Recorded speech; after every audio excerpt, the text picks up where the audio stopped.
그리스도인은 이 세상에서 빛의 자녀로 살아야 한다. 그리고 빛의 자녀로 산다는 것은 세상의 풍습에 물들지 않는 것을 말하고 불신앙으로 살아가던 옛사람의 모습을 버리고 새 사람의 삶을 사는 것. 지금까지 에베소서에서 사도 바울이 권면한 내용의 요약, 그것을 그렇게 정리할 수 있습니다. 그리고 이제 오늘 본문에 와서 사도 바울은 지금까지 주었던 그 모든 교훈의 결론을 내리고 있습니다. 그렇다면 그렇게 우리가 빛의 자녀로 살아가야 한다면 어떻게 살아가는 것이 빛의 자녀로 살아가는 것인가? 오늘 설교의 제목입니다. 어떻게 행할 것인가? How will you live? 우리가 어떻게 살아야 될 것인가? 오늘 본문은 한마디로 우리에게 정리해 줍니다. 지혜롭게 행하라 하는 것입니다. 지혜롭게 행하라. 지혜롭게 살아라. 지혜로운 사람이 되어라. 그런 의미입니다. 그런데 여러분, 지혜롭게 살아간다는 것이 쉽지가 않습니다. 쉬운 일이 아닙니다. 오늘 본문에도 보면 사도 바울은 15절에서 이렇게 말씀합니다. 어떻게 행할지를 자세히 주의하여 지혜 없는 자 같이 하지 말고 오직 지혜 있는 자 같이 하라. 그렇게 권면을 해줍니다. 이 15절을 한번 잘 생각해 보실까요? 이 말씀을 잘 보면 지혜로운 행동을 하는 것보다, 지혜롭게 살아가는 것보다 더 우선되어야 할 것이 있는데 그것은 지혜 있는 사람들이 되는 것입니다. 지혜로운 사람이 되는 것입니다. 먼저 지혜 있는 사람이 되어야 지혜로운 생각을 할 수 있고 또 지혜로운 행동을, 말과 행동을 할 수 있기 때문이라 하는 것입니다. 그런데 이 일을 사도 바울은 그렇게 말하죠. 자세히 주의하여. 자세히 주의하여. 공동 번역 성경에 보니까 이 자세히 주의하라 하는 이 말을 깊이 생각하여 이렇게 번역을 했습니다. 지혜롭게 살기 위해서 우리가 먼저 해야 될 것은 깊이 생각하라 하는 것입니다. 우리가 이 15절을 생각하면서 좀 생각을 해보죠. 어떻게 살아가야 될 것인가? 지혜롭게 살아가야 될 텐데 지혜롭게 산다는 것이 무엇인가? 그것을 좀 깊이 생각해 보라는 것입니다. 우리가 살아가면서 해야 될 고민이 많은데 그리스도인으로서 해야 될 거룩한 고민 중에 하나가 바로 이것입니다. 지혜로운 생각. 어떻게 하면 내가 지혜로운 사람이 될 수 있을까? 깊이 생각해 보는 것입니다. 지혜로운 자가 된다는 것은 단순히 어떤 묘책을 배운다거나 남다른 어떤 기술이나 능력을 익히는 것을 의미하지 않습니다. 지혜로운 사람이 된다는 것이 어떤 의미가 있을까? 구약성경 잠언 9장 10절 말씀은 이렇게 기록이 되고 있습니다. 여호와를 경외하는 것이 지혜의 근본이요 거룩하신 자를 아는 것이 명철이니라. 지혜 있는 사람이 되는 일, 지혜로운 사람이 되는 일은 하나님을 경외하는 사람이 되는 것입니다. 하나님을 믿는 사람이 되는 일, 그리고 하나님을 아는 사람이 되는 일입니다. 하나님을 얼마만큼 믿고 있느냐, 하나님을 얼마만큼 알고 있느냐, 거기에 따라서 그가 얼마만큼 지혜로운 사람이냐 하는 것이 결정이 됩니다. 지혜로운 사람이 된다는 것, 그래서 그것은 예수 그리스도로 인해서 존재가 바뀌는 것을 말합니다. 예수를 믿기 전과 예수를 믿은 후의 모습이 달라지죠. 존재가 바뀌었습니다. 그리고 그 존재의 변화에 걸맞는 삶을 살아가는 것, 그것이 바로 지혜로운 사람이 되는 것이라 말할 수 있습니다. 우리가 깊이 생각하고 또 자세히 주의해야 할 일이 있는데 먼저 지혜 있는 사람들이 되는 것입니다. 말씀드린 대로 그 일은 하나님을 경외하는, 하나님을 잘 믿는 믿음의 사람이 되는 것을 말합니다. 진정한 그리스도인이 되는 것, 좋은 신앙인이 되는 것, 예수 잘 믿는 신앙인이 되는 것, 그것이 바로 지혜로운 사람이 되는 것이라 말할 수 있습니다. 그러면 오늘 본문에서 사도 바울이 권면하고 있는 그리스도인으로서 지혜로운 사람이 되기 위해서 어떻게 행해야 될 것인가, 무엇을 해야 하는가, 세 가지를 정리해 주었습니다. 첫 번째는 16절입니다. 세월을 아끼는 사람이 되라. 세월을 아끼라. 오늘 본문에 의하면 세월을 아끼는 사람이 지혜로운 사람이라는 겁니다. 지혜 있는 사람이 누구냐? 세월을 아끼는 사람입니다. 세월을 아끼라 하는 이 말은 시간을 절약하라 하는 그런 의미도 있지만 더 중요한 의미는 지금 우리에게 주어지는 그 기회들을 놓치지 말라 하는 의미가 있습니다. 지금 우리에게 주어진 신앙인으로서의 기회, 예수 믿을 수 있는 기회, 그 기회를 놓치지 말라.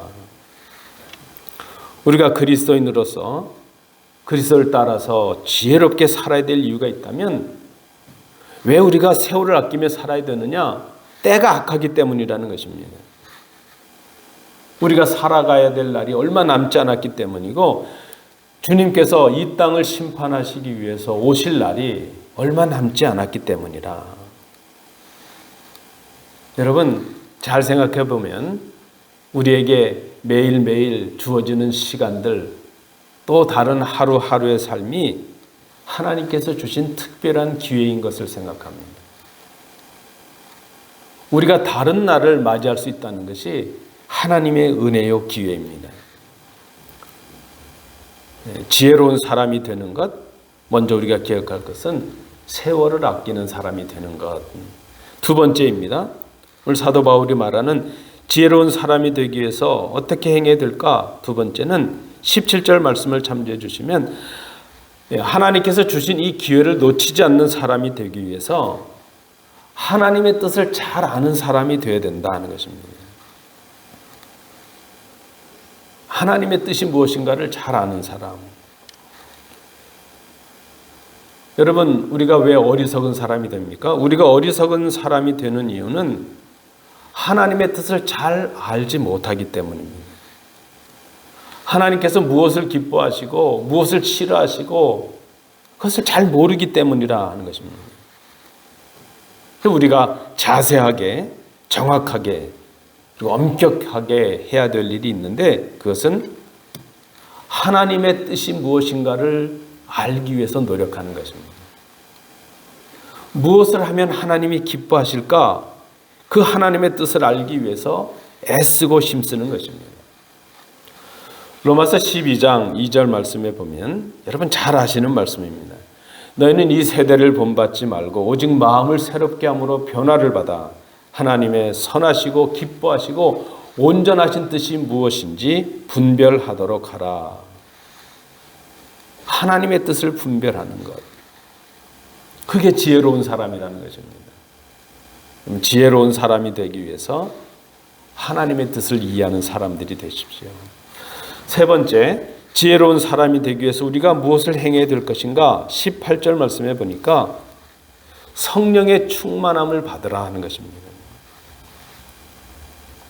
우리가 지혜로운 사람이 되기 위해서 성령의 충만함으로 우리가 충만해져야 될 이유가 있는데 그 이유는 하나님의 그 주신 기회, 세월을 아끼는 것, 하나님의 뜻을 분별해야 하는 것, 이런 것들이 우리의 힘으로는 할 수 없기 때문입니다.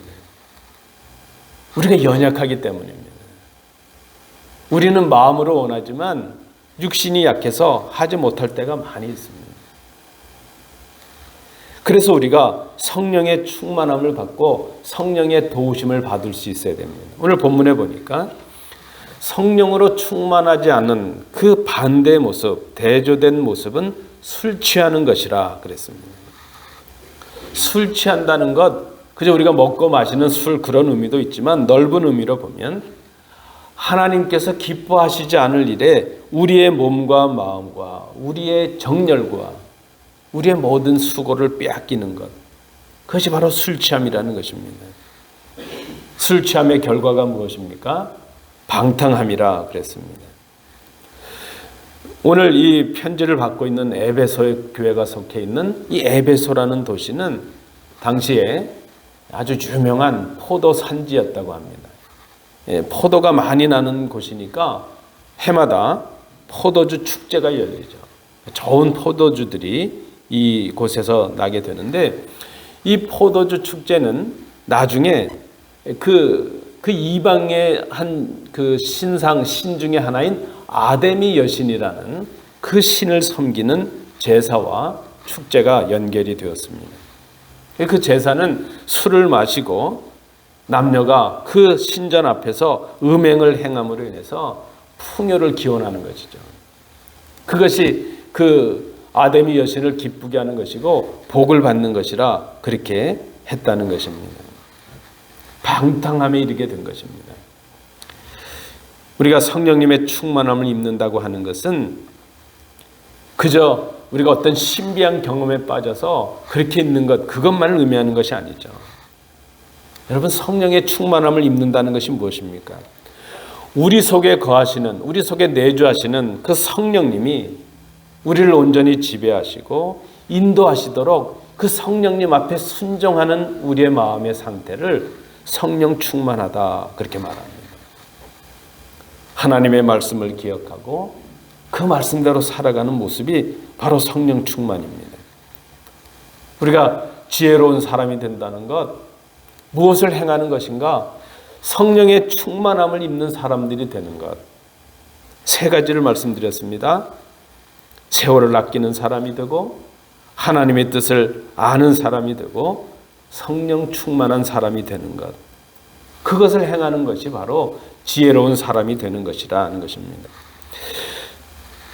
이어지는 본문에 보니까 그렇게 세월을 아끼는 사람이 되고 하나님의 뜻을 분별하는 사람이 되고 성령 충만을 받은 사람이 되게 되면 따라오는 우리의 삶의 변화가 있어집니다.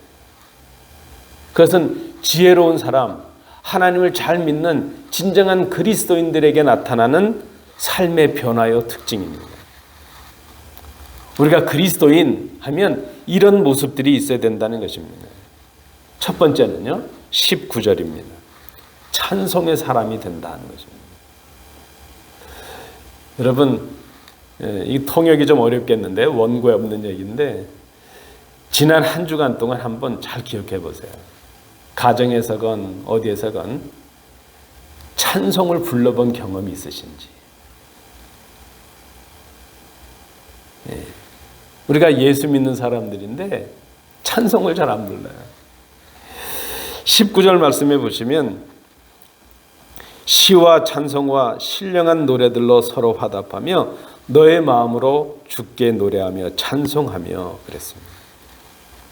지혜로운 사람이 되어서 그렇게 세월도 아끼고 하나님의 뜻을 분별하고 성령 충만한 사람이 되게 되면 그 삶에 나타나는 변화가 있는데 찬송의 사람이 되는 것, 하나님께 영광을 돌리는 삶이 된다는 것입니다.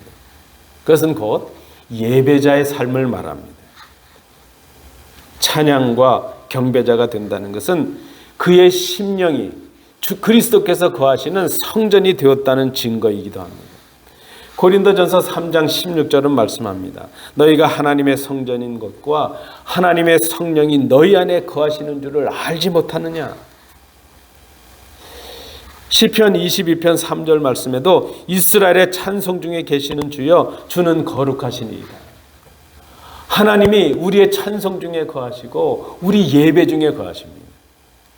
찬송하는 사람의 심령 가운데 그리스도께서 거하십니다. 여러분, 가정에서도 또 개인적으로 매일 예배하십시오. 찬송하고 말씀을 묵상하고 기도하는 일을 시작하십시오. 그것이 바로 하나님의 놀라운 은혜를 받은 지혜로운 사람의 삶의 모습이라 하는 것입니다. 하나님의 지혜를 얻는 자, 하나님의 지혜를 얻은 자, 지혜 있는 사람은 예배자요, 찬양자요, 찬송의 사람입니다. 찬송이 기도요, 찬송이 예배입니다. 찬송하는 사람에게 하나님의 능력이 임하는 것을 우리가 경험하게 될 것입니다. 두 번째입니다. 우리가 지혜로운 사람이 되면 어떤 변화가 우리에게 일어날까? 20절입니다. 감사의 사람이 된다. 감사의 사람. 첫 번째는 찬송의 사람이 되고 두 번째는 감사의 사람이 된다. 20절 말씀해 보시면 범사에 우리 주 예수 그리스도의 이름으로 항상 아버지 하나님께 감사하라. 성경은 감사하라는 이 말을 많이 하죠. 많은 곳에서 감사를 명령합니다. 그런데 독특한 것은 항상 감사라는 겁니다. 항상. 우리 이 지혜로운 사람의 삶은 감사의 삶이라 말할 수 있습니다. 제가 한국에서 교회를 섬길 때 한 일입니다. 나이 많은 연로하신 권사님 한 분이 넘어지셔서 팔이 부러졌다는 소식을 들었습니다. 제가 이제 그 권사님을 찾아뵀죠. 그리고 이제 위로를 드리는데 오히려 권사님이 오히려 감사하다는 거예요. 저더러. 아니 지금 팔이 부러져서 기부스를 하고 이렇게 계시는데 뭐가 그렇게 감사할 일이 있을까 여쭤봤더니 그분이 그러시는 거예요. 나는 오른쪽 팔을 많이 쓰는 사람인데 왼쪽이 부러져서 그래도 다행이라고. 뭐 밥 먹고 뭐 일하는 거 그래도 할 수 있다고. 그리고 발이 안 부러지고 팔이 부러졌으니까 그래도 어디 움직일 수 있어서 다행이라고. 그리고 또 그 얘기하세요. 넘어질 때 물론 팔을 짚어서 이 팔이 부러졌지만 더 심하게 잘못해서 머리를 다치거나 갈비뼈가 부러지거나 그랬으면 더 고생을 했을 텐데 그렇지 않은 것에 감사한다. 그리고 다치고 보니까 그동안 안 다쳐서 여기저기 다닐 수 있고 교회도 맘대로 다닐 수 있고 편하게 생활할 수 있었던 게 얼마나 하나님의 은혜였는가 하는 것을 깨닫게 되었다는 겁니다. 그러면서 그 자리에서 감사헌금 봉투를 내놓으시는 거예요. 팔이 부러져서 감사합니다. 제가 아직도 기억이 나요. 팔이 부러져서 감사하다. 여러분 성숙한 감사 아니겠습니까? 어리석은 사람, 지혜롭지 못한 사람은 감사의 조건도 불평의 조건으로 바꾸죠. 분명히 감사해야 될 일인데 불평할 때가 얼마나 많은지 몰라요. 그러나 지혜로운 사람은, 믿음의 사람은 이런 변화가 생기게 되는데 우리에게 주신 은혜와 기회를 인해서 감사하는 사람이 된다는 것입니다.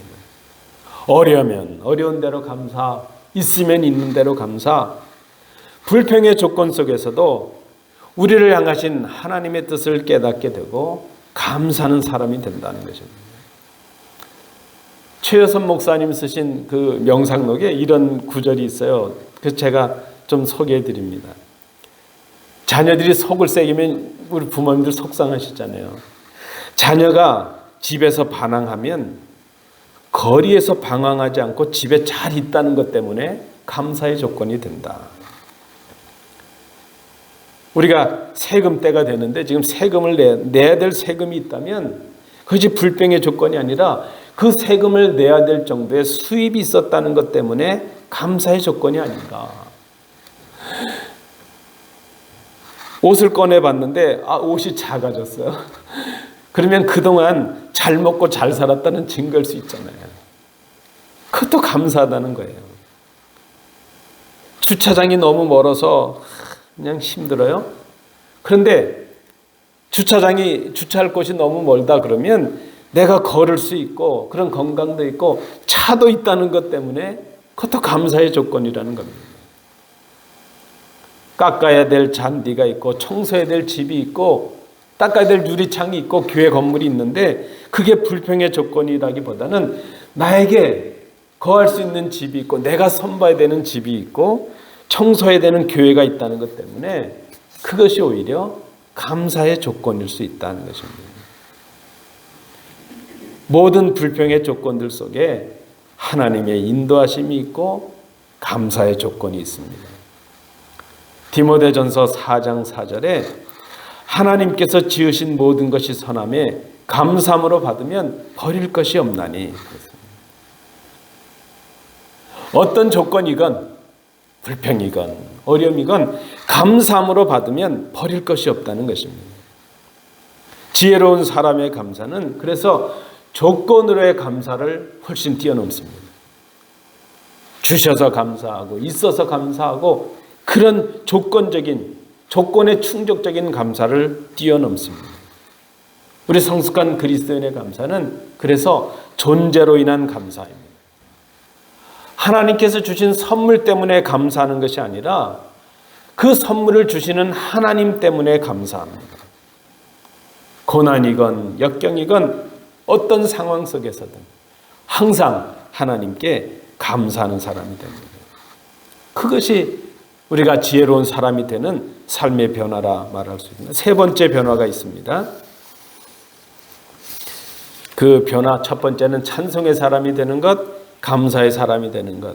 마지막 세 번째 변화는 주 안에서 섬김의 사람이 된다는 것입니다. 21절입니다. 그리스도를 경외함으로 피차 복종하라 그랬습니다. 섬김의 사람이 되는 변화가 우리 가운데 일어납니다. 이 섬김은 그리스도를 경외함으로 나오는 그런 하나의 본이라 말할 수 있습니다. 주님께서도 이제 복음서에서 당신께서 이 땅에 오신 목적을 말씀해 주십니다. 마가복음 10장 45절 말씀해 보니까 인자가 온 것은 섬김을 받으려 함이 아니라 도리어 섬기려 하고 자기 목숨을 많은 사람의 대속물로 주려 함이니라 말씀합니다. 또한 제자들의 발을 씻어주신 후에 주님께서 또 말씀해 주십니다. 요한복음 13장 15절 말씀에도 내가 너희에게 행한 것 같이 너희도 행하게 하려 하여 본을 보였노라 말합니다. 좀 우리가 서로를 섬기는 사람이 된다는 것, 서로를 섬기는 것은 바로 그리스도의 본을 따르는 일입니다. 그리스도를 본받는 일이 바로 그것입니다. 올해 우리 교회 표어가 그거잖아요. 표어가 그리스도를 본받아 가르치며 전파하며 고치는 교회. 무엇이 그리스도를 본받는 것인가? 그 첫 번째는 서로를 섬기는 것입니다. 주님은 이 땅에 오셔서 우리를 섬겨주셨습니다. 섬기는 사람이 되는 것, 그것이 바로 지혜로운 사람의 변화의 모습이라. 그것은 결국 하나님을 사랑하고 이웃을 내 몸과 같이 사랑하라 하신 주님의 계명에 순종하는 일이 되는 것입니다. 여러분 오늘 이 말씀을 잘 기억해 주시기 바랍니다. 사도 바울을 통해 주시는 이 하나님의 말씀에 여러분 귀를 기울여 주십시오. 그런즉 너희가 어떻게 행할지를 자세히 주의하여 지혜 없는 자같이 하지 말고 오직 지혜 있는 자같이 하라. 그리스도인으로서 내가 어떻게 행해야 될 것인가? 그리스도인으로서 내가 어떻게 살아가야 될 것인가? 지혜 있는 사람들이 되라 하는 것입니다. 지혜 있는 사람이 되는 것은 세월을 아끼는 것입니다. 하나님의 뜻을 분별하여 아는 것입니다. 성령님의 충만함을 힘입는 것입니다. 그런 사람이 되면 우리가 진정으로 하나님을 찬송하고 경배하는 예배자들이 되는 것입니다. 예배자의 삶을 살게 됩니다. 항상 어떤 순경이든지 역경이든지 하나님께 감사하는 사람이 되는 것입니다. 그리고 그리스도를 본받아 그리스도처럼 섬김의 사람이 되는 것입니다. 그리스도인으로서 어떻게 행해야 할 것인가? 우리가 그리스도인으로서 어떻게 살아가야 될 것인가? 오늘 말씀대로 깊이 생각하시는 이 말씀을 통해서 지혜 있는 사람의 삶을 살아가시는 우리 복된 성도들 되시기 바랍니다. 기도합니다.